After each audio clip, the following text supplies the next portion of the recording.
Un manque de vigilance et un manque de procédures adéquates, c'est ce qui aura coûté la vie à un employé de l'entreprise Galarno Entrepreneur Général au site minier Éléonore le 29 septembre dernier. L'absence de procédure de maîtrise d'énergie lors du démantèlement de la pelle hydraulique expose le superviseur à être frappé par le contrepoids lors du démontage de ce dernier.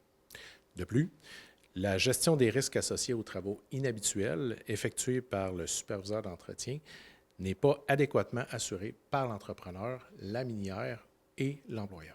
Rappelons que l'employé effectuait des travaux de réparation d'une pelle hydraulique, mais une mauvaise répartition du poids lors du démantèlement causé par une mauvaise analyse précédente de la scène lui aura finalement coûté la vie. Ce dernier a sorti une procédure qui est dans le manuel du fabricant de l'équipement, n'a pas choisi la bonne procédure et n'a pas encadré l'ensemble des travaux pour assurer sa sécurité. Dans ce contexte-là, étant donné qu'il y avait absence de cylindre dans la machine, dans la pelle hydraulique pour démonter le contrepoids, il aurait dû utiliser une grue ou un pont roulant pour soutenir sa charge. Le CNESST mentionne que certains éléments auraient pu être mis en place afin de pouvoir prévenir l'accident.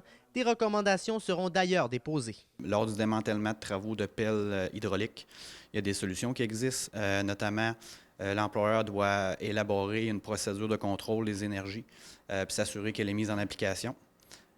Aussi, lors de travaux inhabituels, l'employeur doit identifier les risques, les analyser puis s'assurer qu'il y a des procédures de travail sécuritaires qui sont élaborées et s'assurer encore une fois que les travailleurs les appliquent. Suite à un accident de travail, la CNESST a 1 an pour déterminer si elle va de l'avant ou non avec des constats d'infraction. Pour l'instant, aucune décision n'est prise, mais des analyses seront effectuées prochainement. Alexis Dumont, RNC Nouvelles, à Val-d'Or.